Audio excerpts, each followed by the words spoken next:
Okay. Good afternoon, everybody, and welcome to this Monday session of the deep dive in hematology, which is based on cytoses today. Good cells gone bad. And it's going to be an approach to neutrophilia and eosinophilia. And our speakers will be Doctors Romana Jasset and Garrick Loudon.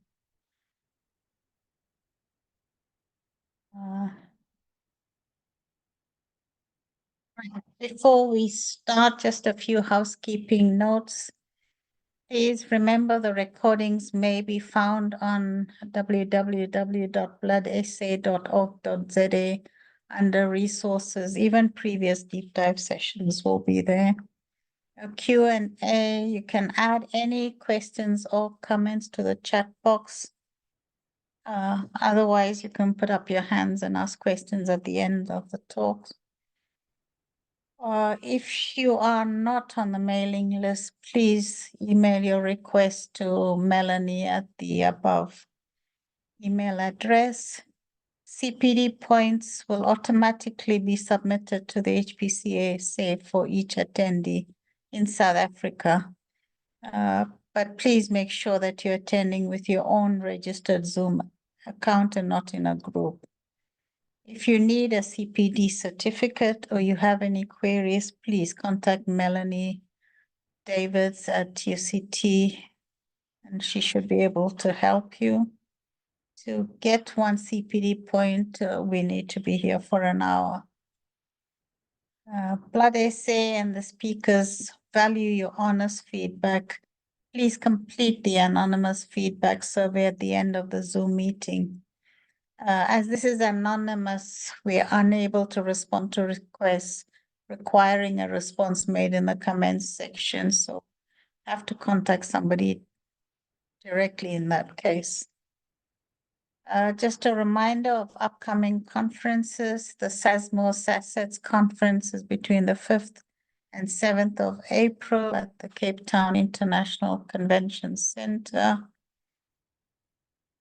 And then the 14th International Donor Registry Conference and World Marrow Donation Association meetings will also be taking place. I'm not sure, from the 25th to the 29th of June this year. Please submit any abstracts by the 7th of March. So by the end of this week, please. The annual Hematology Oncology Symposium will be taking place between the 13th and the 15th of September in Cape Town as well. I just see all our conferences this year are in Cape Town. And I'd like to thank the management team at Blood Essay for running this program so successfully for the last couple of years. The leader being Estelle Verberg, with the national coordinator, Gerdien Hetzinger, and the CPD administrator, Melanie Davis. Thank you for the sterling job you've done. And I'm not sure, Bridget, what your place is, but I hope you'll be on this list soon. And so we come to agenda for today. The approach to neutrophilia will be by Dr. Romana Jasset, who completed undergrad studies at the University of KZN and her registrar training and masters at internal medicine, the University of the Witwatersrand. She subsequently qualified as a specialist physician in 2021. She got her ClinHeme exams last year, and she's doing her final part in transplant medicine. She's still a fellow with us at Baragwanath. And the second speaker will be Garrick Loudon, who is a clinical hematologist, also based at Baragwanath Academic Hospital. He qualified as a specialist physician after completing his registrar training and his MMed in internal medicine at the University of Pretoria in 2019. And both of them are special assets to our team, and I'll ask them to start just now. Please don't forget, next week there's another deep dive. It's on myelodysplastic syndromes, morphology, metaphases, and mutations, and chipping away at the edges. So, Romana, if you can start sharing your screen.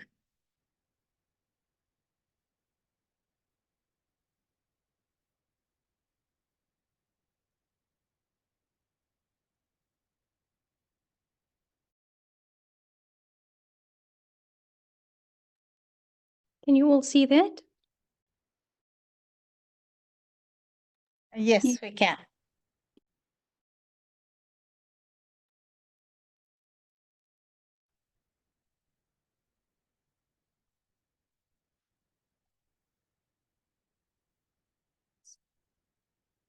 Good afternoon, everybody. Thank you, Dr. Philip, for the kind introduction and for the opportunity to present on this forum. Today, my colleague Garrick and I will be discussing an approach to cytoses, and the cell lines that we will be focusing on is neutrophilia and eosinophilia. Although this may seem like a relatively simpler topic, don't be fooled. It's something that may creep up on you in your examination, and you really don't want to be caught off guard. So the outline of the presentation, so I will start off with a discussion of neutrophilia. I will start off with discussing an interesting case that we managed at Paraguanath Hospital, followed by a brief overview or diagnostic approach to neutrophilia, followed by specific disease entities relevant to our case. Just of note, leukocytosis and neutrophilia in general is quite broad, and obviously all of the topics cannot be covered in the scope of this discussion. Garrick will then discuss eosinophilia, and he will start off again with patient cases, followed by a diagnostic approach to eosinophilia, and then end off with specific disease entities. So I'll start off with patient case LC. So Mrs. LC is a 57-year-old patient, immunocompetent, RVD non-reactive, just with a background history of type 2 diabetes with established target organ damage in the form of CKD. She actually presented to her local regional hospital, to Mogarane, in February 2022 with this long-standing history of vague, non-specific symptoms. So she complained of malaise, weakness, tiredness, and just of note was that these symptoms were persisting for almost a year, and she had frequent visits to the hospital complaining of similar symptoms. In February 2022, she was diagnosed with COVID pneumonia, and incidentally, there was a finding of an elevated white cell count on a peripheral blood smear that seemed out of keeping just with the diagnosis of COVID pneumonia. So she was referred to Paraguanath Hospital for subsequent management. On further inquiry at Paraguanath, she noted significant generalized body pain, which she described as deep in her bones. She also reported back pain. There was a vague history of, query TB spine, but this was never formally diagnosed, and she was never commenced on any sort of treatment. She did, however, report that this back pain and this generalized body pain resulted in significant functional impairment. She was mobilizing with crutches, and she was largely dependent on her son to help her with activities of daily living. There was no history of any fall, there was no history of any fractures, and as mentioned, she had multiple hospital visits in the preceding year for these similar complaints. On examination, a red flag for us was the presence of marked wasting. There was no associated lymphadenopathy, and on abdominal examination, she did demonstrate a 6 centimeter splenomegaly, quite difficult to feel. No hepatomegaly, no ascites, and the rest of her systems were unremarkable. No masses palpated anywhere or anything like that. In terms of the initial investigations, she had a full blood count which showed a white cell count markedly elevated at around 142. I will show you the differential count a little later, with normocytic normochromic anemia of around 6.1, with a preserved platelet count of 193. As mentioned, she did have this pre-existing CKD with a creatinine of 372. She had a normal calcium at the time. She had a high phosphate level in keeping with her CKD. And she had a markedly elevated vitamin B12 level, which we've come to expect in patients with high white cell counts. In addition, her CRP was largely unremarkable. PCT also was flat, and a septic screen that was done was also negative. So the considerations at the time when we saw her was this a reactive cause for the leukocytosis versus a clonal cause? Taking into account the degree of leukocytosis, the presence of splenomegaly, the evidence of wasting, we were leaning more towards clonal cause as opposed to a reactive cause. On further investigation and just going into the patient records, I just illustrated the white cell count trend for this patient in the preceding year prior to her presentation at BERA. So as you will appreciate, her symptoms started in December 2020, where she presented to her regional hospital with a white cell count of 68. At the time, she was just given antibiotics and unfortunately sent home. She presented a month later with a white cell count of 47, slightly down. A bone marrow was done. Unfortunately, it was done as an outpatient and therefore subsequently not followed up on. The bone marrow that was done demonstrated granulocytic hyperplasia with a predominant neutrophilia. They did advise on that bone marrow, to exclude reactive causes, and also mentioned if no reactive cause was found, to investigate for clonal causes. However, given the fact that this was done as an outpatient, this bone marrow was largely ignored. As you will appreciate, the upward trend of our white cell count in the coming months, with the white cell count going to 89, given a course of antibiotics again, almost as a reflex action, with the white cell count progressing to around 110, 124, and finally, when she presented to Paraguanath now in February 2022, white cell count markedly elevated at around 142. So this was the differential count, and as you will appreciate on this differential count, it was a predominant neutrophilia. The important negatives to mention on this differential count and this peripheral smear was the absence of eosinophilia. There was no basophilia. There was no overt dysplasia that was noted on the peripheral smear. There was no overt monocytosis more than 10% noted on the differential count. So this is an image of the peripheral smear findings, and these images are courtesy of Dr. Hodkinson at Krisani Paraguanath. As you will appreciate, even on low power, you can appreciate these cells, which is the predominant neutrophilia, and then on higher power, the predominance of mature segmented neutrophils. There is a mild left shift at under 10%, and just strikingly, that was unexpected, was background staining and some rouleau formation, which was unexpected in this clinical context. A repeat bone marrow biopsy was performed, and as appreciated again, it showed a marked hypercellular marrow, granulocytic hyperplasia with a myeloid to erythroid ratio of around 13:1, again mentioning the predominance of mature segmented neutrophils without dysplasia, and again the absence of eosinophilia, basophilia, and the absence of monocytosis, all significant negative findings in the evaluation of a patient with leukocytosis. This was the aspirate, as you will appreciate, again, the predominance of the mature segmented neutrophils, mild dysplasia, but not clinically significant. Again, the bone marrow trafine markedly hypercellular, no overt bony changes which would have been relevant to exclude other myeloproliferative disorders. And again, marked granulocytic hyperplasia with the predominance of neutrophils, no overt fibrosis, no increase in blasts. So the considerations for us at the time was this a sort of a myeloproliferative type of neoplasm? The big ones that we considered at the time was this a chronic myeloid leukemia? Factors in favor of this was the patient's age, the presence of splenomegaly. However, there was no overt left shift or the typical type of myelocyte peak that we expect with chronic myeloid leukemia. There was no associated eosinophilia, no associated basophilia on the peripheral blood smear. We considered this a form of a myelodysplastic myeloproliferative overlap type of syndrome, for example, a CMML.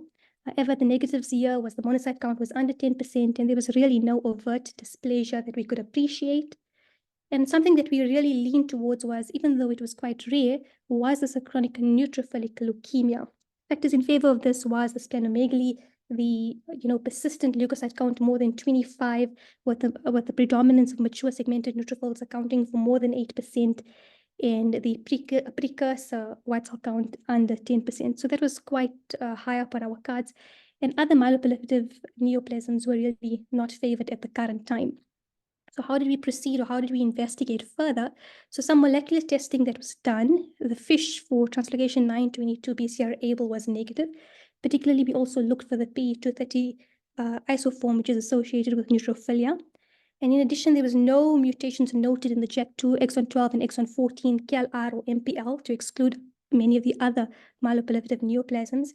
And in addition, on the NGS myeloid panel, the screening for the CSF3R gene mutations were negative.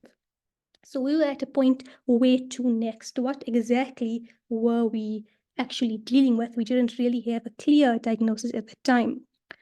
Fortunately, this is where our skilled hematopathologist intervened and noted subtle findings on the trephine biopsy. And what was noted was these foci of plasma cells that were seen interstitially.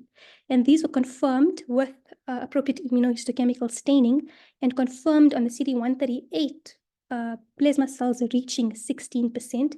And again, on kappa lambda in situ hybridization, it was confirmed that these plasma cells were lambda light chain restricted. So this was a trephine, and I think you really need a keen eye.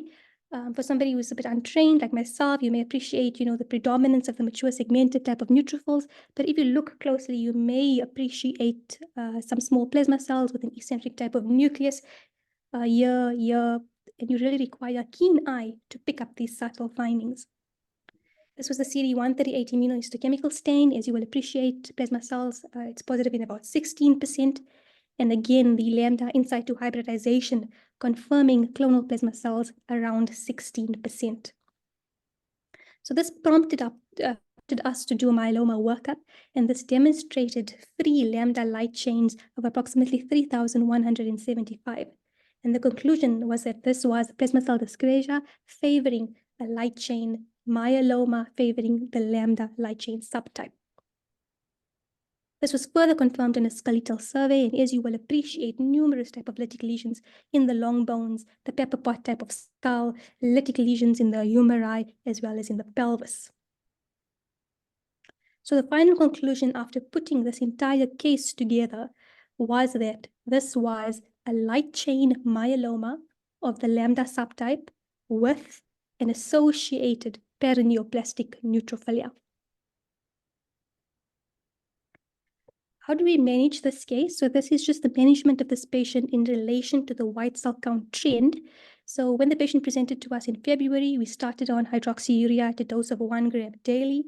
Our white cell count seemed to improve while we were awaiting for, further workup and further staining. When we confirmed the myeloma, we started myeloma treatment. Unfortunately, we only had CVAD available at the time, so we started the patient on a CVAD type of regimen. The white cell count dropped to around 57. Where we subsequently stopped the hydroxyurea and continued the multiple myeloma treatment. She was currently around the third cycle of CVAD. However, as you will appreciate, this kind of relapsing remitting type of course, her white cell count jumped to around 117, where we restarted the hydroxyurea, and at this point, she was in a CVAD type of regimen, cycle 6.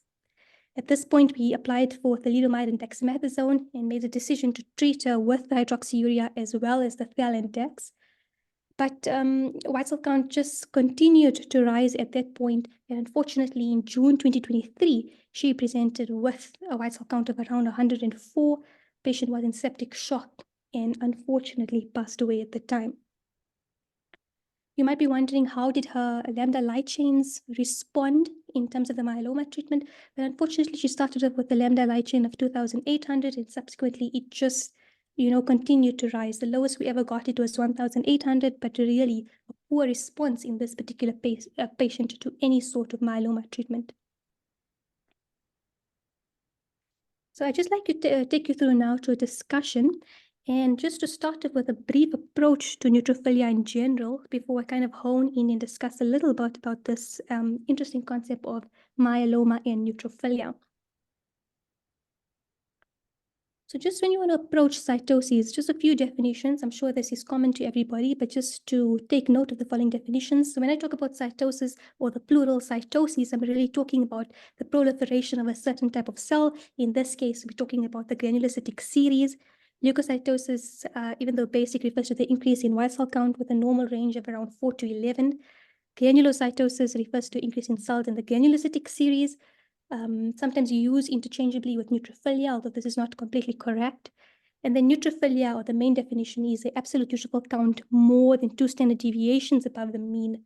So normal is generally, a normal neutrophil count is between 2 and 7.5. And in adults, generally, an absolute neutrophil count of more than 7.7 is considered significant. But I have seen in the literature, even as low as 7, 7.5, generally widely accepted more than 7.7 is considered significant. How do they arrive at this absolute neutrophil count of 7.7? Well, if you look at your peripheral blood, 60 to 70% of leukocytes are polymorph nuclear neutrophils, and therefore, if you take 70% of 11, you get the value of 7.7. Other terminology, a left shift, just implies an increase in percentage of the immature precursors in your blood. And then a leukomoid type of reaction where the definition is not really quite set in stone, elevated white cell count above 30 to 50. It's a form of reactive leukocytosis, and it's generally accompanied by a left shift with a high neutrophil alkaline phosphatase score or a leukocyte alkaline phosphatase score. Generally, whenever you see white cell counts more than 100, it really warrants a hematological review. In terms of neutrophil count variability, whenever you evaluate a patient or a neutrophil count, it's important to note that there's significant variability in a neutrophil count in an asymptomatic normal population. And neutrophil counts also exhibit a diurnal type of variation with the peaks occurring later in the afternoon. This, although it's not really thought to be significant enough to produce a neutrophilia. You should appreciate whenever you investigate or whenever you're looking at a patient's blood counts that there is variation with age and certain conditions or certain states. For example, a newborn infant as compared to an adult, where you will appreciate a difference in the level of white cell count, and just as well as certain states like a pregnant patient, particularly in the third trimester, but just ballpark figures when you consider absolute neutrophil counts in terms of age. Neutrophilia is considered in a newborn if it's more than 28, in an adult, as you can see, it's considered neutrophilia if it's more than 7 to 7.5. In order to understand a neutrophilia, you have to understand some of the mechanisms which are associated with neutrophilia. In order to understand that, you have to understand that neutrophils exist in various states. It exists in the storage pool, which is the majority, 60 to 70% of neutrophils exist in the storage pool. Neutrophils also exist in the marginated pool, where it is adherent to the endothelium of blood vessels, but it is also found in the liver and the spleen. It also exists in the tissue pool, and a very small percentage actually exists in the circulating pool, only about 5%. And you should also appreciate that the FPC only monitors neutrophils in the circulating pool, so it may not give you a full picture of the entire neutrophil status. If you understand this picture, it's more easy to understand that neutrophil may be a result of increased myeloid production, which can be autonomous in the case of malignancy, or increased demargination, where it moves from blood vessels into the circulation. Whenever you evaluate patients with neutrophilia, it's important to take a detailed history, examination, look at your baseline investigations before proceeding to specialized type of investigations. So in your history, important clues that will help you ascertain, are you dealing with something reactive or something more malignant, will be the degree of neutrophilia. Are you dealing with a leukomoid reaction versus something which is more significant? What is the degree of leukocyte elevation? Because that will allude to the risk of leukostasis. What is the trajectory of the white cell count, which is equally important, and over what time period? Is the patient asymptomatic, or is it associated with clinical instability that requires more urgent care? Also, if you take a detailed history, and I will allude to the causes later, it will help you ascertain, are you dealing with more of a reactive cause, infection, inflammation? Is there a history of cigarette smoking? Is there any sort of stress? Is there drugs which either increase myeloid production or drugs which increase demargination? Is there any endocrine history? Are you dealing with hypothyroidism, hypercortisolism? Is there any family history which can allude to more of your hereditary neutrophilic type of syndromes? Also equally important to ascertain is, do patients have fever, unexplained weight loss, night sweats? Are you dealing with something more sinister? Things on examination which will be helpful will be the presence of hemodynamic instability, lymphadenopathy, hepatosplenomegaly, petechia, skin dermatosis, particularly if you're looking for a sweet type of syndrome. And then the rheumatological examination is quite important because many of the rheumatological causes can result in a neutrophilia. Baseline investigations that should be done, you should always start off with a full blood count with a differential count, and then also evaluate other cell lines. Do you have a monocytosis? Do you have a eosinophilia, a basophilia? Are other cell lines affected? Is there an anemia, polycythemia? Are your platelets affected? Is there thrombocytosis versus a thrombocytopenia? Your smear is equally important to help you exclude spurious causes of neutrophilia. Is there platelet clumping present? Is there cryoglobulinemia present? Things that will help you ascertain more of a reactive cause would be the presence of Dolly bodies, toxic granulation, and vacuolation.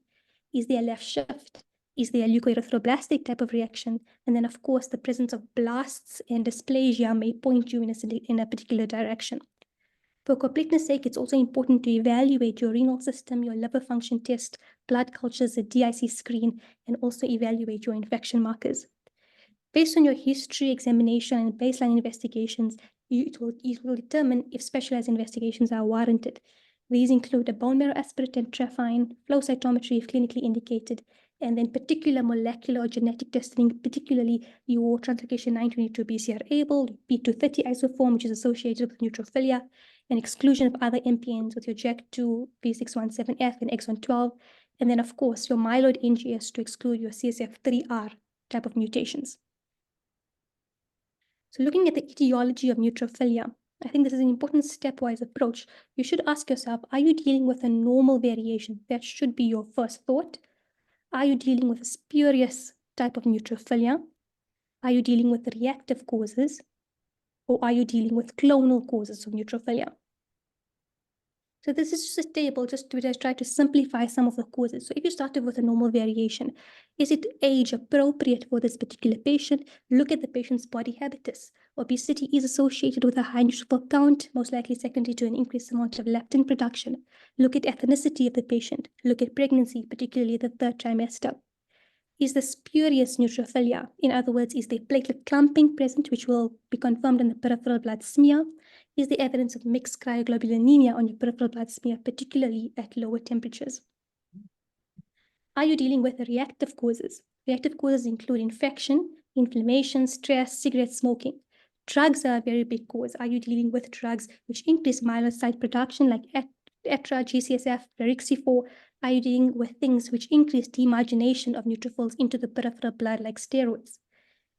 This is a very generic type of list, but I think you can tailor it to your patient. Are you dealing with asplenia? Is there a history of sickle? Is there a history of splenic infarction, etc.? But look for clues on your peripheral blood.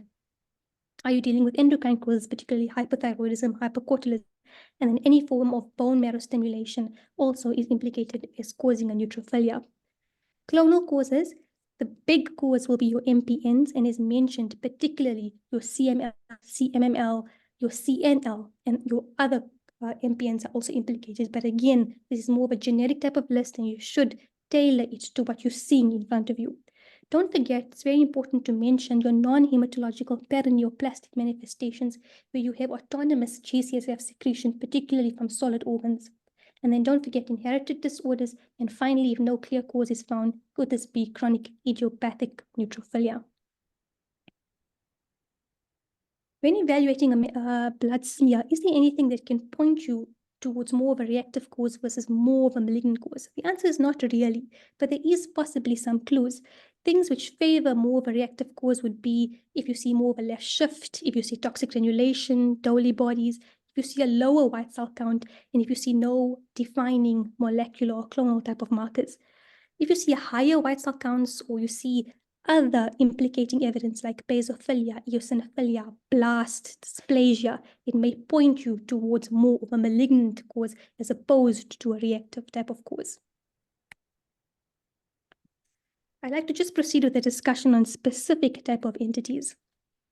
So just say you're presenting with a patient with neutrophilia, you've screened for secondary causes, you've excluded a reactive cause, a leukemoid reaction, and a reactive cause of neutrophilia. How should you proceed in the investigation for clonal causes?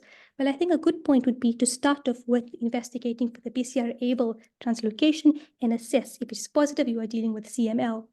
Thereafter, it may be useful to evaluate for CSF3R or the ZBP1 type of mutation. If you had criteria which is in keeping with CNL, for example, a high white cell count, a predominance of mature segmented neutrophils, a paucity of immature granulocytes, you may be dealing with chronic neutrophilic leukemia. Don't forget the concept of atypical CML, which is also implicated. And then thereafter, if your CSF3R mutation is positive, it helps to differentiate, are you dealing with a proximal type of mutation versus a truncation mutation, which may influence your management choices. I just put this here to highlight the diagnostic criteria for chronic neutrophil leukemia, which is a big consideration in our patient. As mentioned, our patient had the majority of this diagnostic criteria: the high white cell count, the segmented neutrophils more than 80%, the less than 10% neutrophil precursors, and no evidence of dysgranulopoiesis.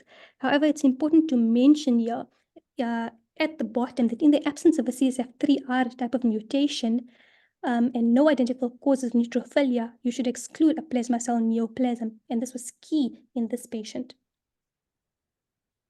Is there an association with neutrophilia and myeloma? Well, there are numerous articles, and the evidence seems to be largely in case reports and largely anecdotal, but there is numerous case reports highlighting this association. And the question is always, is multiple myeloma associated with chronic neutrophilic leukemia, or is this just a leukemoid reaction secondary to the myeloma? And these are the numerous reports which I could find in the British Journal of Hematology discussing chronic neutrophilic leukemia and plasma cell-related leukemoid reactions, in the American Journal of Hematology discussing a neutrophil leukemoid type of reaction to myeloma. And basically the conclusions was that plasma cell dyscrasias can occur simultaneously with CNL in about 32% of cases. It's not clear they are clonally related or whether the neutrophilia just simply represents more of a leukemoid type of reaction or something which is secondary to the plasma cell neoplasm. It's unclear whether plasma cells autonomously produce GCSF, and the treatment options are really quite variable. This was a nice diagnostic algorithm which just served to highlight that depending on what you have, it really influences your prognosis. If you've got multiple myeloma alone without neutrophilia, a relatively good type of prognosis compared to whether you have myeloma with associated neutrophilia. It's important when you have myeloma with neutrophilia to ascertain, is the myeloma and the neutrophilia improving simultaneously with your treatment, in which case the prognosis is fairly good, about 5 years. But if they don't improve together, it may be worthwhile evaluating for the CSF3R mutation and looking for a CNL. In other words, a dual diagnosis myeloma with chronic neutrophilic leukemia, in which case the prognosis is more guarded. So just to finally conclude, what we learned from this case was a stepwise approach is important in the evaluation of cytoses. Always to start with asking yourself, is this a normal variation? Is this a spurious cause of neutrophilia? Is this a reactive type of cause? And then lastly, is this a clonal type of cause? Neutrophilia does not equal infection. It should not prompt a person to just start antibiotics, but I think I'm not preaching to people who don't know this.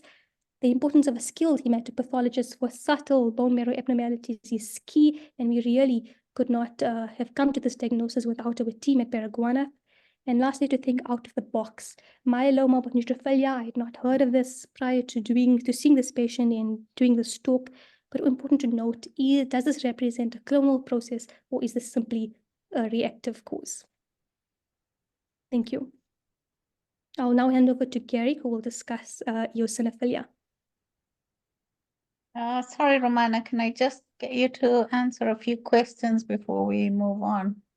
Sure, Dr. Philip. I think there's some in the chat box here. Right, Jacques says it's a fascinating case. Well, Rita wants to know, do you have any thoughts on the splenomegaly, and were there any features to suggest amyloidosis? Yes, so I do agree that the splenomegaly myeloma is a little out of keeping. But I do think in Paraguanas, and I think Dr. Laka, you are also keeping a record, we have had a few cases of myeloma with splenomegaly, which is a bit unexplained. This case didn't have any features of amyloid. I remember the case, we did look for amyloid and we didn't find any. Then from Adam, as per the 2022 ICC, for CSF3R mutation is present, the white cell count only needs to be more than 13, not 25. Can you elicit the mechanism of neutrophilia with platelet clumping? I think this is largely a consequence of the automator, as far as I know, which misinterprets the platelet clumps and sees it as higher cells, as bigger cells. So it counts the platelet clumping as neutrophils. Yeah, that was my understanding. Garrick says not sure if it's the EDTA. I'm not sure. I haven't read about that. So Jacques says we're wondering if the neutrophilia is not a case of pseudo-thrombocytopenia, i.e. platelet satellitism with around the neutrophils. I think, well, would you like to reply to that, Romana? It is possibly a consideration. It may be one of the reasons for the neutrophilia. I mean, we saw the marrow and it didn't look like we had any platelet satellitism, as we said. Stephanie says WHO5 also agrees that majority of neutrophilia and myeloma is a leukocyte reaction. Rare cases of true myeloma and CNL are seen. Problem is, I mean, in all these years I've been there, this is the first case I've seen of a patient with such massive neutrophilia, and we really didn't know how to manage her. So Jacques has seen a case of light chain amyloidosis with massive hepatosplenomegaly. We've also seen a few of those. Any comments on that, Romana, from your side? In terms of the amyloid, Dr. Philip? Yeah. Yes, so we do see myeloma with light chain amyloid, but I think in this case, there wasn't really any evidence of amyloid, to my understanding. Yeah, no, we did look for the amyloidosis, thinking that was the reason for the splenomegaly. Moses also had a similar case in a relatively young patient, about 45 years, male, refractory to VCD and VTD and hydroxyurea, but he didn't do a CSF3R. Patient progressed rapidly and died as well. So thank you all for your comments. If there are no, and thank you very much, Romana, for an excellent overview of neutrophilia and for this unusual case. And now to Dr. Garrick Loudon for his presentation on eosinophilia. Thank you, Dr. Philip. Thank you, Romana. So today I'm going to present two cases on eosinophilia and then just an approach to eosinophilia and some of the disease entities. So the first case was a 46-year-old male who was unemployed, was an ex-smoker, or unsure of the PACA history. And he presented to Baragwanath Hospital with a 1-month history of pleuritic type chest pain. This was associated with exertional dyspnea. He had an episode of hemoptysis, which the volume of which was unquantifiable. And he also had unquantifiable weight loss for the preceding 6 weeks with associated night sweats as well as fever. On examination, he was found to have digital clubbing and he was found to have percussion dullness in the left lower lobe. There was no associated hepatosplenomegaly and no significant lymphadenopathy. So it's quite a number of results here, but just I think draw your attention to the increase in the white cell count here, which was 61.98, as well as this eosinophilia, so an absolute eosinophilia as well, and the smear which made comment of the eosinophilia. Just of note is that he had a raised ESR as well. Other inflammatory markers seem to be within normal limits, and he seemed to have an iron transfer block as well, anemia of chronic disease. So just of note is that the chest X-ray on the left-hand side, he presented initially with these findings where there was obscuring of this left heart border with an infiltrate in, looks like the left lower lobe of the lung. On further examination through CT scan findings, he was noted to have this large heterogeneous mass which was in the left lower lobe. There's no real obvious necrosis in this cut here, but it was noted to have a significant central area of necrosis. So in the interim, before we had histology of the lung mass or the lung biopsy, a bone marrow was performed. It was shown in this section here on the left with the aspirate, although parts of the aspirate has rubbed off here. It appears to be overall hypercellular. And then notably on the left, you can pick out quite easily the eosinophils. And just on the bone marrow aspirate, there was notable eosinophilia of around 30% on the bone marrow aspirate. On examination of the bone marrow trephine, there was no infiltrative non-hematopoietic cells or tissue, and there was notably trilineage hematopoiesis, and again, a prominent eosinophilia as well, which are quite easy to pick out. Probably the only cell that's relatively easy to pick out on bone marrow aspirates and biopsy specimens. On flow cytometry, it confirmed that the predominance of the sample was maturing granulopoiesis with a mild left shift of around 25 to 30%, and it comprised predominantly of eosinophils. Before there was, again, histology on the biopsy of the lung tissue. Results or FISH was sent off for the FIP1L1 PDHFRA fusion gene, which was notably negative in this patient. On biopsy of the left lung mass, it was noted to be an invasive malignant epithelial neoplasm that was in keeping with an adenocarcinoma. So the cause for eosinophilia in this case was deemed to be reactive. Unfortunately, the patient was again transferred over to pulmonology as well as a consult to medical oncology, and we lost follow-up with the patient. So I don't really have the trends in the white cell count and how the eosinophilia resolved with treatment. In case 2, this is a case of Mr. TB, who's a 22-year-old male. He was referred from Sebokeng Hospital to Chris Hani Baragwanath Hospital. In terms of his background history, he was a smoker with an unquantifiable PACA history of smoking as well. And he was referred as a concern for possible chronic myeloid leukemia. And this was on the basis of massive splenomegaly as well as the leukocytosis. At the base hospital, he had an associated thrombocytopenia. And malaria studies then found an incidental positive malaria antigen for which he was treated for. Unfortunately, the reproduction of that same antigen positivity at Barrow was proved to be negative. On examination, he was noted to have petechia of the lower limbs. There was no palpable lymphadenopathy. He had a massive splenomegaly, which crossed the midline of the abdomen.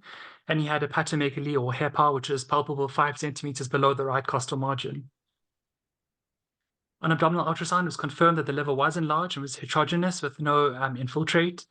The spleen was also enlarged, which measured 19 centimeters, and there was no associated mesenteric or abdominal lymphadenopathy. Just to focus more on the pertinent elements that are in red, again, a raised white cell count. He did have a platelet count initially of 33, and again, an eosinophilia as well. On the review of the peripheral blood morphology, he was noted to have eosinophilia, and this is persistent on a number of the repeat smears. You'll also note here that he had a vitamin B12, which again was more than 1,476. In terms of important features or other blood results, is that the serum tryptase wasn't done in this patient. And again, this was from the base hospital. We had a malaria antigen, which was positive, but the smear showed no evidence of the parasite, and the repeat antigen and smear was proved to be negative. On bone marrow examination of the aspirate, it was overall it was hemodilute, but there were these evidence of hypercellular particles noted here. And again, on the aspirate, erythropoiesis and granulopoiesis was adequately represented, again with the predominance of this eosinophilia, which can be pointed out by the arrows here. Malaria pigment and intracellular organisms were not noted on scanning. In terms of the bone marrow trephine, you can see that it's markedly hypercellular, and you can pick out predominance of these eosinophils on this high-powered view as well. There was also notably an increase in the number of mast cells with a staining for CD117, which is on the right-hand side. And preliminary investigations in this patient included Philadelphia chromosome, which was noted to be negative, as well as a JAK2 mutation, which was also notably negative in this patient. In terms of FISH, for the FIP PDGFRA fusion gene was noted to be positive in this patient in 100% of the cells that were screened. And the next generation sequencing platform was also positive for this variant presence of the FIP1 PDGFRA gene rearrangement and the gain of function mutation. So that case of that patient was myeloneoplasm with FIP1L1 PDGFRA gene rearrangement. And I'll get to a bit of his treatment bit later in this slideshow. So to understand the treatment of the hypereosinophilic syndromes and the various causes of hypereosinophilia, it's important to go back to the basic biology of the eosinophil. So you'll see here that represented under the light microscope. Again, it's usually classically a bilobe nucleus, and these large specific granules which can easily be found on the light microscopy. So again, there's a number of stains. So generally, with the modified Gimsa stain, it should stain the granules bright red with the nucleus blue. And then again, various other stains which are not routinely employed, but with different staining characteristics as well. If we look at the granules and how important they are to the function of the eosinophil, so again, the granules are important because they store a number of cytokines. They store a number of enzymes as well, which are involved in allergic reactions. And they support a number of other cells within the immune system by the secretion of growth factors. And again, there's 4 major proteins that are found within the eosinophils. So there's eosinophil peroxidase, there's a major basic protein, and then there's a ribonucleases. So there's eosinophil cationic protein and eosinophil-derived neurotoxin. In terms of the primary granules, they contain the charcolated crystal proteins and eosinophil lipophospholipase. And then again, you have the lipid body contents, which are generally leukotrienes, your thromboxanes, prostaglandins, which again play a role in your allergic reactions. If we look at the breakdown of the granules within the eosinophil, again, you've got the primary granules, which contain galectin-10 or charcolated crystals, which then produces charcolated crystals, which form in the tissues and fluids. They have lysophospholipase activities, and they have a potential immunoregulatory function towards T cells. You then again have these major components, the major basic protein, EDN, ECP, and EPO. And again, they have a number of functions. So again, they can stimulate other cells of the immune system, so basophils, neutrophils. Some of them have an effect on epithelial activation, expression of tissue remodeling factors. And again, some of the other molecules that are produced from these granules produce elements that are cytotoxic to either host cells in terms of the bystander reactions that it produces, as well as pathogens, which are parasites, viruses, and bacteria. We know that within the lipid bodies, the production of arachidonic acid derivatives also promotes hypersensitivity responses and is particularly important in airway inflammation. If we look at the role of eosinophil granules and the eosinophil extracellular traps and its role in the infectious disease sphere, again, you can see the number of the molecules and the contents of the granules that are involved in Helminth toxicity. So it's the EPX, major basic protein, and ECP, those that have antibacterial properties as well, antiviral properties, and then those that have a role in epithelial activation and remodeling as well. If we look at the, again, so the ligands that are produced by the eosinophil, important for growth, adhesion, chemotaxis, as I mentioned, and again, a number of cell-to-cell interactions. And unique to the biology of the eosinophil, these number of these receptors. And again, these are, again, targets for biologics and other therapies in the sphere of hypereosinophilia and other eosinophil-mediated diseases. So that's interleukin-5 receptor, the subunit alpha, the chemokine receptor, the sialic acid binding immunoglobulin, and again, those parts of the rudimentary immune system, so the pattern recognition proteins. So just to look at the interleukin-5 receptor, subunit alpha. So again, we know that interleukin-5 is produced by activated T helper 2 cells, and again, by mast cells, natural killer cells, as well as by eosinophils themselves. So it has a role in autocrine and paracrine signaling as well. It usually is important in the development of eosinophils from committed progenitors. It induces eosinophil activation and again sustains their survival in peripheral blood and the tissues. The chemokine receptors, CCR3, again mediates eosinophil chemotaxis, and this is in response to the eotaxins, so CCL11, CCL24, and CCL26. We've got the sialic acid binding immunoglobulin like lectin, which again is a cell surface immunoglobulin like lectin that is expressed predominantly by human eosinophils. And then although the exact function of them is not being completely elucidated, again, it's a molecular target for biologic activation and drugs as well. The pattern recognition receptors, again, these are several families of them, are expressed by eosinophils. The toll-like receptors are expressed by both human and mouse eosinophils, and although at lower levels than by neutrophils and macrophages, again, they are, say, for example, toll-like receptor 7 is localized in the endosomes and detects single-stranded RNA, and is by far the most prominent toll-like receptor expressed by eosinophils. It does have a role in regulating adhesion, migration, and chemotaxis responses of eosinophils, and again, is involved in promotion of their survival. If we look at how the degranulation of the eosinophils works, again, this is central to their functioning. Initially, it was thought that the eosinophil undergoes cytolysis, where it breaks down completely and releases their inner granules and the various granules and substances. But the now favored method of degranulation is the piecemeal degranulation, where it releases in a more controlled manner bits or pieces of the granule contents. And this is so that the eosinophil itself can still survive and remain rather intact and still viable. If we look at the center of the eosinophil as part of the immune system and how it affects other cells of the immune system, so again, it involves the priming of B cells for antigen-specific IgM production. It produces eosinophil-derived neurotoxin, which promotes the maturation and activation of dendritic cells.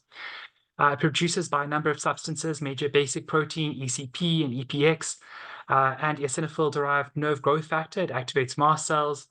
Major basic protein released from eosinophils activates neutrophils, and again causes them to release a number of their granules, superoxide molecules, interleukin-8, and increases the expression of the cell surface integrin CR3. So just to look at where eosinophils start. So they start from the committed bone marrow progenitors, so from the pluripotent progenitors, and its development and maturation is under the role or is exposure to the myeloid precursors, undergo exposure to interleukin-3, granulocyte, monocyte, colony stimulating factor, as well as interleukin-5. So again, you can see that interleukin-5 has an important role in the development and maturation of eosinophils. If we move on, the chemokines CCL11, 24, and 26, they again promote an important role in eosinophil recruitment to the tissues, which generally happens within 8 to 12 hours of the release of these eotaxins. So again, they're called eotaxins appropriately because they attract the eosinophils. And then just to note that the chemokine receptor CCR3 plays an important role as it binds a number of these eotaxins. And importantly, it binds to all three of them. If we look at eosinophils and their journey through the peripheral blood, is that they generally only have a half-life of 18 hours and spend a brief time within the peripheral blood. And they generally then migrate to other lymphoid organs. So they migrate to the thymus or the GIT tract. And in the GIT tract, it's thought that they reside within the Peyer's patches as well. And this is possibly assisting various other immune cells in maturation and homing to regions of the immune system. So again, although the role of the eosinophil in a wide range of physiologic processes is well elucidated in a number of murine models, it has been thought to be involved in a number of other physiological norms within the immune system. So again, particularly in adipose tissue with fat deposition, glucose homeostasis, muscle regeneration, liver regeneration. We know it has an important role and a well-established role in parasite infections and viral infections. And other elucidated or thought of roles in thymic T cell selection. So again, there's a number of roles or physiologic roles that the eosinophil is thought to play.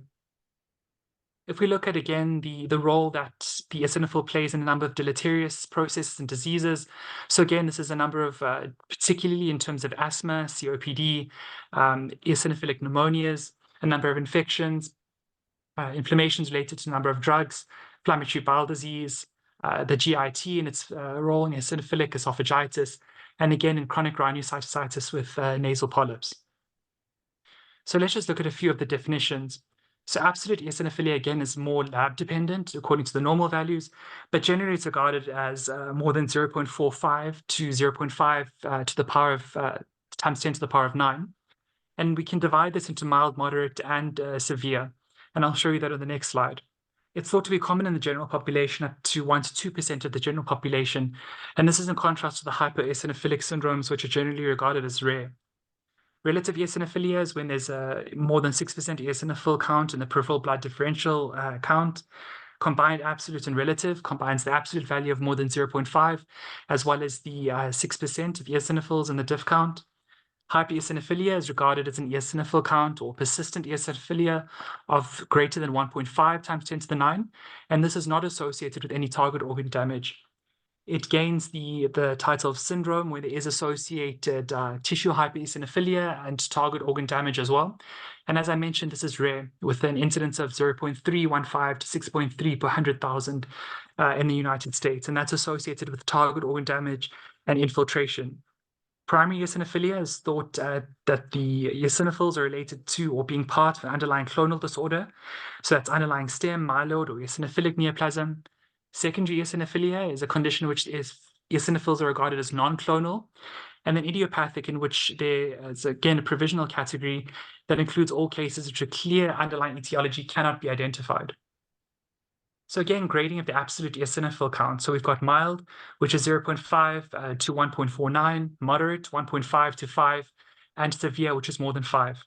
And again, just to note that the degree of peripheral blood eosinophilia does not necessarily correlate with the degree of or the severity of tissue infiltration or the subsequent damage thereof. Defining tissue eosinophilia as part of the hypereosinophilic syndromes, again, it depends on the number of eosinophils within your bone marrow section, so more than 20%. An extensive tissue infiltration by eosinophils on a tissue specimen. This is not quite clearly elucidated what extensive means. And then marked deposition of eosinophil granule proteins, which is an absence or presence of major tissue infiltration by eosinophils. So again, what are the main pathophysiological processes? What does eosinophilia result in? Generally, we know it results in allergic inflammation. So whether or not this is angioedema, skin-related reactions, it's particularly prone in resulting in thrombosis, fibrosis. We know that this is particularly deleterious within the heart, as well as its vasculitis and vascular inflammation as well. So defining organ damage by or dysfunction in hypereosinophilic syndromes is at least one of the following. So if you just remember the allergic inflammation, fibrosis, thrombosis, you can pretty much make sense of this. So again, it's the fibrosis, the thrombosis, the allergic inflammation, so that's erythema, the angioedema, ulceration, pruritus or eczema, and then again, peripheral central neuropathy with chronic or recurrent neurologic deficit. And again, the wide range of organs that can particularly be infiltrated or involved with hypereosinophilia and the hypereosinophilic related organ damage or syndrome. And this, again, depends on the underlying etiology of the disease, the exogenous molecular and immunological triggers, as well as the number and the degree of activation of your infiltrating eosinophils. If you look at the importance in terms of the morbidity with cardiovascular disease, is that there's significant infiltration of cardiac tissue with the release of toxic mediators. There's endocardial damage, which is particularly a result of platelet activation, which can lead to sometimes the formation of mural thrombi. And again, this is associated with embolic risk. During the later fibrotic stage, there's fibrous thickening of the endocardial line of the heart and the predisposition to a restrictive pattern. And again, valvular insufficiency, which is as a result of neuroendocardial thrombosis, fibrosis and thickening of the leaflets of the mitral or the tricuspid valves. And so again, just to take and labor home the point that eosinophilia and hypereosinophilic syndromes are a multi-system disease that involve a number of particular organs that are vulnerable, particularly the lung, the GIT, as well as the skin. The common presenting symptoms that are, again, associated with hypereosinophilia or the hypereosinophilic syndromes are site-dependent, but go through the same features. So again, if there's muscle involvement or infiltration, there's weakness and fatigue. There's myalgias and angioedema, rash or fever, cough with respiratory involvement, dyspnea, as well as rhinitis and nasal polyps. In terms of the investigations and the workup for hypereosinophilia and for hypereosinophilic syndromes, this is in particular with the eosinophil count greater than 1.5 times 10 to the 9. So again, there's history and physical examination. So again, taking into account prior blood counts, following the trends, medication history is important, as well as travel history, any exposure to parasites or other infections, full blood count, particularly looking at the differential counts and the morphology. We know that with the myeloid hypereosinophilic syndromes, they are often dysplastic eosinophils, the absence of the presence of myeloid precursors and other lineages that may be involved. the routine chemistries and liver functions, and this is the assessment of end organ damage. So either by of the liver and the liver infiltration with particular fibrosis, immunoglobulins and subsets. We know that the IgE levels are elevated in a number of conditions, and on the diagnostic, inform part of the diagnostic criteria for a number of conditions. So either allergic bronchopulmonary aspergillosis, the lymphoid hypereosinophilic syndromes, eosinophilic granulomatosis with polyangiitis, parasitic infections, and immunodeficiencies like Job syndrome. And again, the IgM levels may be elevated in the lymphoid hypereosinophilic syndrome and episodic angioedema. The serum vitamin B12 levels are also elevated in several myeloid neoplasms, and that's due to increased production of haptocorins, which bind to vitamin B12 in serum in various tissues, and therefore elevates this level.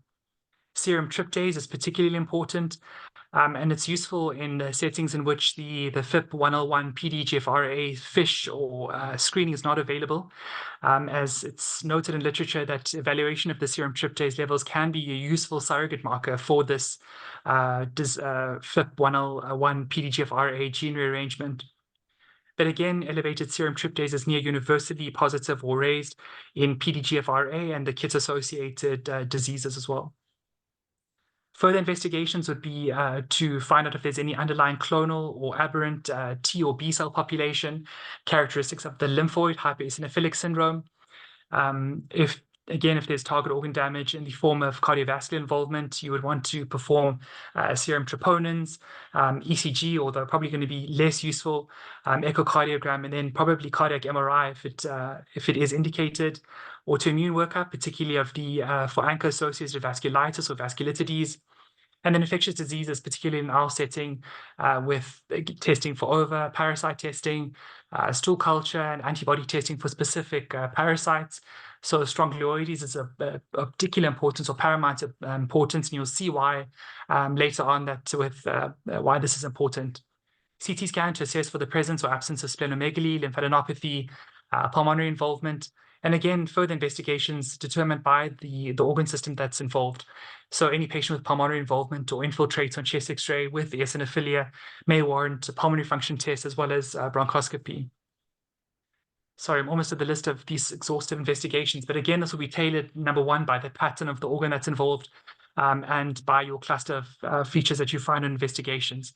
So bone marrow aspirate and trephine suggested in patients with severe hypereosinophilia, testing for your BCR-ABL1, if there's associated splenomegaly, FLIP-101, PDGFRA, as we mentioned, and other tyrosine activations. So again, looking for myeloid lymphoid neoplasms with tyrosine kinase activation. So looking at PDGFRB, JAK2, FGFR1, and KIT, and then again an NGS myeloid panel. So if we look at the diagnostic algorithm for hypercinephilia, it again starts, so again, hypercinephilia with the absolute eosinophil count more than 1.5. We start off by looking at the screening for secondary causes. So looking for underlying common causes of infection, allergy, medications, collagen vascular diseases, as well as solid tumors and metabolic causes. So just to look at this from the examination from the Journal of Blood with 554 patients referred to the National Institute of Health, the secondary causes for hypereosinophilia, so again, Helminth-associated, neoplastic, immunodeficiency, drugs, and other. Just to be aware, I'm just going to skip through this, but to be aware of the other associated reactive causes. So you'll be aware that eosinophils play an important role in a number of other diseases. So eosinophils, in terms of defining the type 2 or Th2 pattern of eosinophilic inflammation, so that's either on peripheral blood or on the sputum. We know in COPD that eosinophil count also plays an important role in the GOLD criteria in terms of determining those who will be responsive to inhaled corticosteroids. We know that it forms part of the diagnostic criteria for allergic bronchopulmonary aspergillosis. In terms of the DRESS syndrome, so drug reaction with eosinophilia and systemic symptoms, it plays an important part of the diagnostic criteria there. And then with the ANCA-associated vasculitides, it also plays an important role in the diagnostic criteria. Eosinophilia, myalgia syndrome, again, plays an important diagnostic role there. And then again, just to look at the drug reactions, which commonly, so again, the drug reaction is manifested, or the manifestations are listed on the left here, and the commonly associated drugs are listed on the right here. So if there's an unexplained hypereosinophilia or eosinophilia, to always consider that the history and the drug history is important. If we look at the role of eosinophilia in malignancies in both hematological and non-hematological malignancies, generally, it can be, again, as I mentioned, part of the primary or clonal eosinophils, part of the underlying clonal neoplastic process, and that's listed here on the left. So again, chronic eosinophilic leukemia, myeloid lymphoid neoplasms with rearrangements, as listed there, acute myeloid leukemia with inversion 16, CML, MDS, MPNs, and systemic mastocytosis. And then it can play a secondary role in non-myeloid myeloid malignancies, but particularly also when there's hematological malignancies in which it's not generally regarded as part of the underlying clonal process. So just look at the definition of the hypereosinophilic syndrome in more details. As I mentioned, it's a eosinophil count more than 1.5. That's on 2 examinations at least 1 month apart, and or tissue hypereosinophilia. This is in contrast to the previous definitions from the World Health Organization, which required a duration which is greater than 6 months. Again, there's associated evidence of end organ damage and a number of subtypes, which I will also elucidate further. If we look at the number of working definitions that look at the number of subtypes in the hypereosinophilic syndromes, you'll see there's a number of working groups that define the subtypes based on different societies. So you can see this listed here in 2006. And then again, the Working Conference on Eosinophil Disorders and Syndromes in 2011. And again, they all have some common or some similarities with myeloid, lymphocytic, familial, undefined or idiopathic, overlap when there's a single organ that's involved, and then associated. So defining those subtypes that are associated with particular underlying diseases such as inflammatory bowel disease. To look at the special variants of the reactive hypereosinophilic syndrome. So this is part of the Working Conference on Eosinophil Disorders and Syndromes from 2011, which has the subscript here, R, so secondary or reactive. And again, this takes into account the episodic angioedema and eosinophilia syndromes, EGPA, or as previous name, Strauss disease or syndrome, eosinophilia myalgia syndrome, as well as the IgG4 related diseases. So just look at the overall definition from the World Health Organization 2022 and the international consensus criteria from the same year as well. Again, those definitions from chronic eosinophilic leukemia, and then your myeloid or lymphoid neoplasms with eosinophilia and the TKI or tyrosine kinase gene fusions. And again, they pretty much have the same similarities with the 2 definitions. If we look at the definition for chronic eosinophilic leukemia, so the World Health Organization 4th edition revised is on the left-hand side, and the new 5th edition of the World Health Organization is listed on the right-hand side. So again, it reduces the time interval for the sustained hypereosinophilia from 6 months to 4 weeks. It makes additional requirements of clonality and abnormal bone marrow morphology. I'm not sure exactly how they defined the particular entity of clonality on this WHO 5th edition. They've eliminated the number of increased blasts that are required as an alternative to clonality.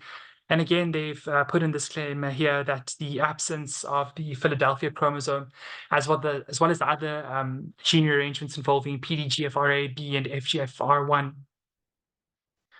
To be aware that chronic eosinophilic leukemia is rare, and the true incidence that fulfill the WHO diagnostic criteria is also quite scanty. It was listed here, the Mayo Clinic series that they had from 2008 to 2019.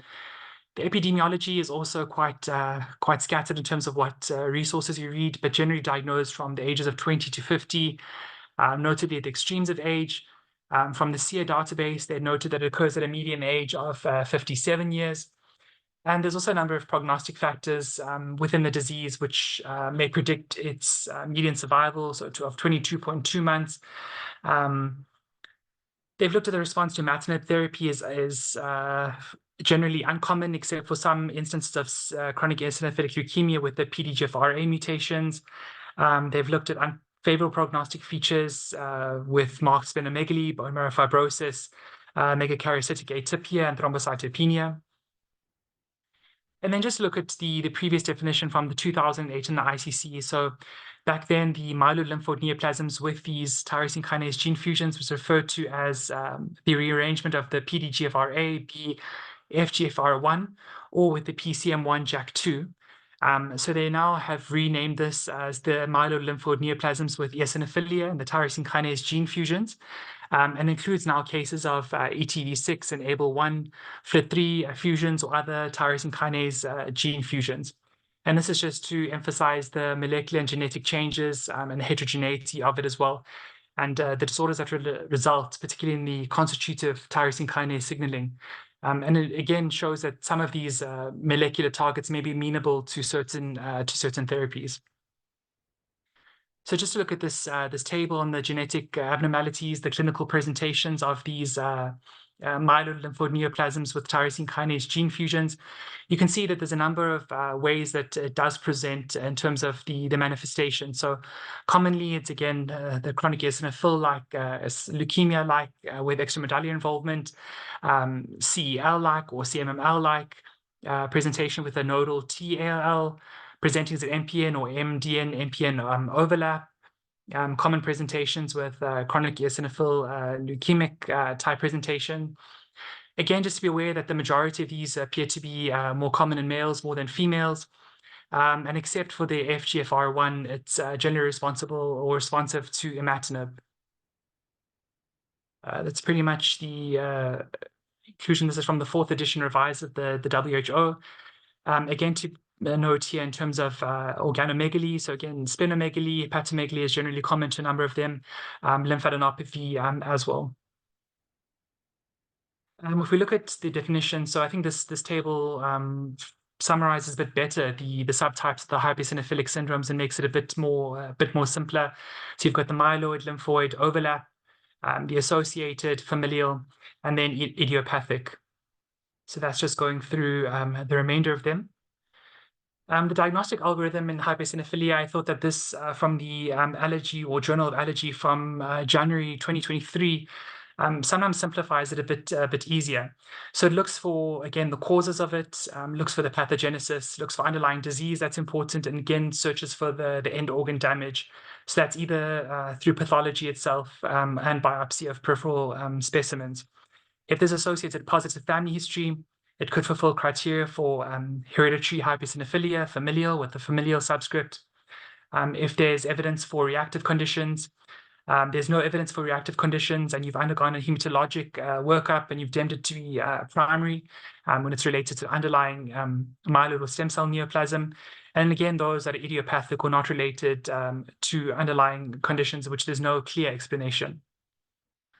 I think that going through the diagnostic algorithm with hypereosinophilia in hematologic neoplasms is a bit easier in terms of looking for the typical gene mutations and the driver gene mutations as well. So just to focus in the last few minutes before we take some questions on the treatment. So again, I'm going to skip to this slide, which looks at the main principles in terms of the treatment. So again, it's looking at the full blood count and looking at the differential count and making sense of it and looking at the absolute eosinophil count, which may be elevated.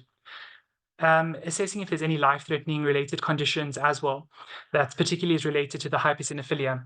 So is there cardiovascular related morbidity or other related life-threatening indications for treatment? So that would initiate steroid or corticosteroid therapy.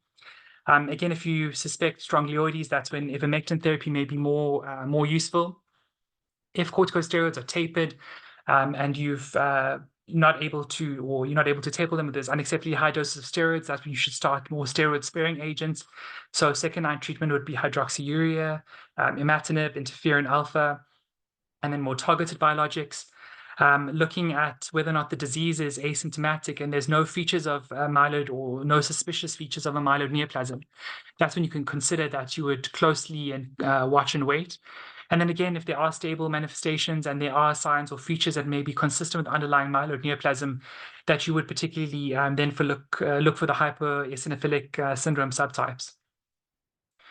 So this just basically looks at it with an overview of the different subtypes and its response to the number of agents, which I'll get to in the remaining slides. If we look at those with the tyrosine kinase gene fusions, that you'll see that imatinib features quite often in terms of the treatment.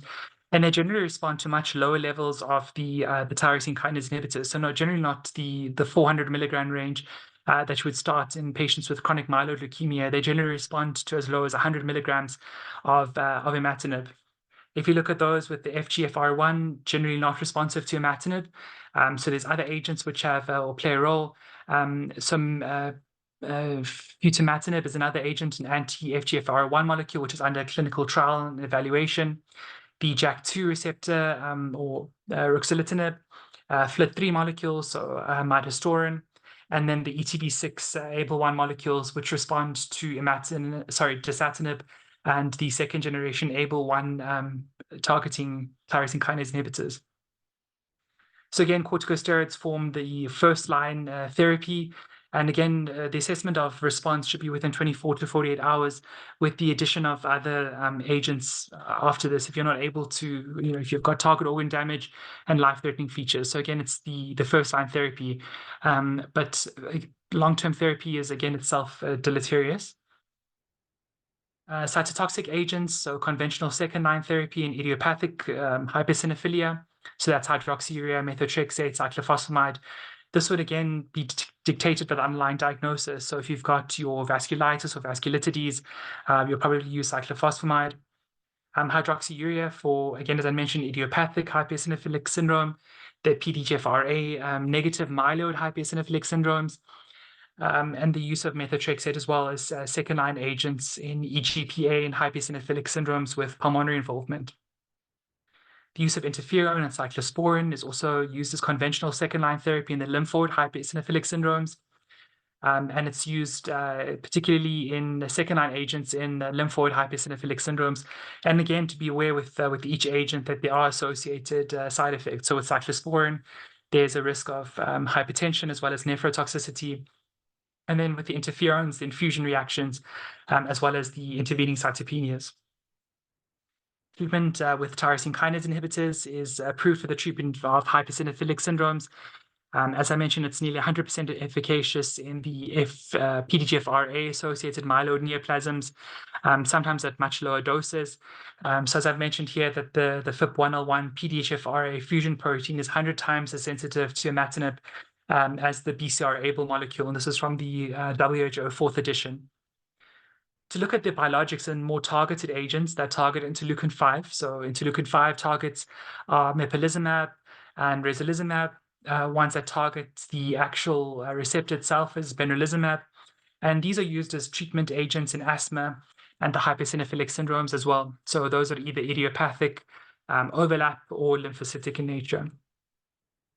So just to look at the various, so again, one that targets interleukin-5 is mepolizumab or resilizumab. Those that target the receptor and alpha component of the receptor is benralizumab. And generally with interleukin-5 receptors, it results in a reduction in eosinophil count, but it's generally regarded as incomplete. As with the receptor, it's regarded as near complete depletion in eosinophils in all of the tissues in terms of the studies to date. Looking at other novel agents in terms of biologics is dupilumab, which is a monoclonal antibody to the interleukin-4 receptor alpha and has a role in the allergic disorders, asthma, and atopic disorders. Other agents that target the receptors on the eosinophils, I mentioned earlier, the Siglec-8 molecule, and then dexapramexel, which is another small molecule, which the target is unclear at present, but does clear to prove to play a role in eosinophil treatment of hypercinephilia. So just look at the outcome for case 1 is that, again, the patient was referred to pulmonology with medical oncology consultation, was lost to follow-up. Case 2, the patient was initiated or commenced on hydroxyurea and subsequently started on imatinib 100 milligrams daily. He did have resolution or improvement in his cell counts, as well as a decrease in size of his spleen. But unfortunately, he was in the correctional services and was unfortunately lost to follow-up. These are my resources.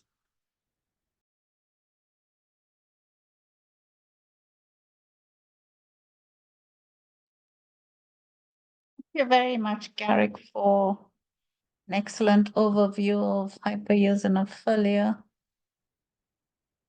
Just want to get to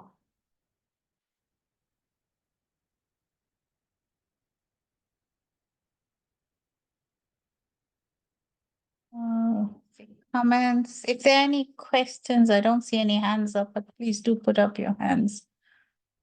I think it was the first part is in response to Romana's talk on how the clumps of platelets could give you the neutrophils because they appear as though they are neutrophils. Thanks, Stephanie, for that explanation. Adam had a comment. He just said with regard to the differential diagnosis of systemic mastocytosis and MLNE tyrosine kinase GF with FIP1L1 PDGFRA, both of which display eosinophilia and elevated tryptase. He said looking at the ratio of the absolute eosinophil count to serum tryptase can be useful. If it's more than 100, it favors the latter. Thank you. Unfortunately, I mean, the diseases are not that common. I've only unfortunately seen one of the FIP1L1 PDGFRA gene rearrangement. I'm yet to see a case of systemic mastocytosis. Dr. Philip, I don't know if if we have ever treated one. We had one case of systemic mastocytosis, but it came in very late, and I think we lost the patient the next day. And this might be our second, possibly third patient with chronic eosinophilic leukemia. I think we get one every 8 years or something. Almero says they recently worked an elderly patient with eosinophilic myocarditis, absolute eosinophil count of 3.9, 56% eos in the bone marrow, but no other abnormalities, high IgE and IgM, normal tryptase, no abnormal T cells on flow. Cytogenetics normal, but fish showed 3 copies of the FBGFR1, but no rearrangement. But the RNA component failed on myeloid NGS. So apparently, if it's not rearranged but amplified, it does not fulfill definition of myeloid lymphoid neoplasms with eosinophils and rearrangement. Do you know what amplification means? I'm not entirely sure because I mean, if you don't have the fusion gene and the tyrosine kinase activation, I'm not sure how that would if you can still fulfill the disease entity based on that. But I think Rita said that again, she also wasn't sure about the gene amplification, but she had suggested to repeat the next generation sequencing on the peripheral blood. Unfortunately, I can't say much more about that. I'm not sure of the implications of the gene amplification in terms of the definition. But again, I think that would be, again, to examine the degree of eosinophilia, if there is target organ damage, if there's reason to treat, although I'm not really sure what your treatment target would be with that, though. I'm not sure either. Maybe repeat as it was said. So on the same patient was the fish in fluorescence in or outside the chromosomes to exclude extra chromosomal amplification. I don't know.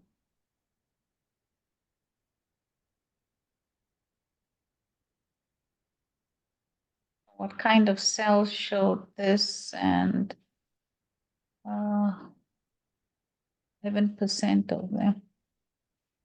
And thank you for the overview. In general, with hypereosinophilia, I'd also advise that you start steroids before you start imatinib. Not just cardiac necrosis, you can also have major release of cytokines. So, and the rest are comments, and thank you. Meryl's.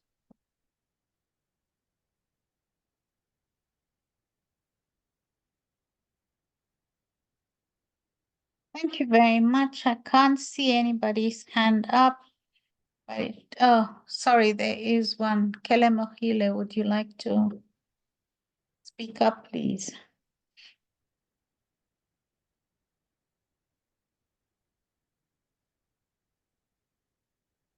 Could you unmute? We can't hear you. Go ahead.